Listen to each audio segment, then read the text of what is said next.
A presidential call. Following another spate of violence against women and children, President Cyril Ramaphosa called for special interventions and strategies.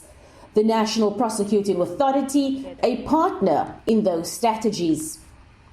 Its annual report for 2019-2020 says out of more than 5,400 offences finalised, convictions were achieved in over 4,000 cases, placing the conviction rate at more than 75%.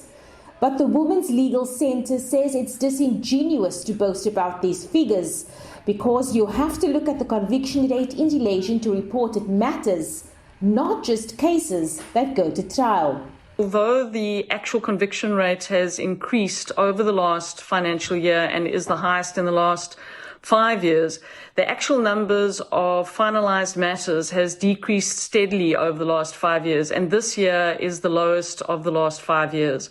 So the number of cases that are being finalised in the courts is less, and the actual convictions, in other words, cases that have resulted in a guilty verdict, have also decreased. So although the numbers look, in terms of a percentage of conviction, look better, the actual justice that is being experienced by victims and survivors of sexual offences has effectively reduced.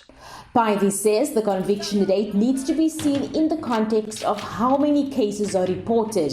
In comparison to the over 53,000 matters that were reported in the same financial year. So if one were to take the number of cases where a guilty verdict was reached and compare that with the number of cases that were actually reported, we're then in reality looking at a conviction rate of 7.8%. So we need to see the conviction rate in context. While Pivy says she does appreciate the measures put in place by the NPA to address the pandemic, she says the number of cases not being finalised is still a concern. Abra Babia, SABC News, Parliament.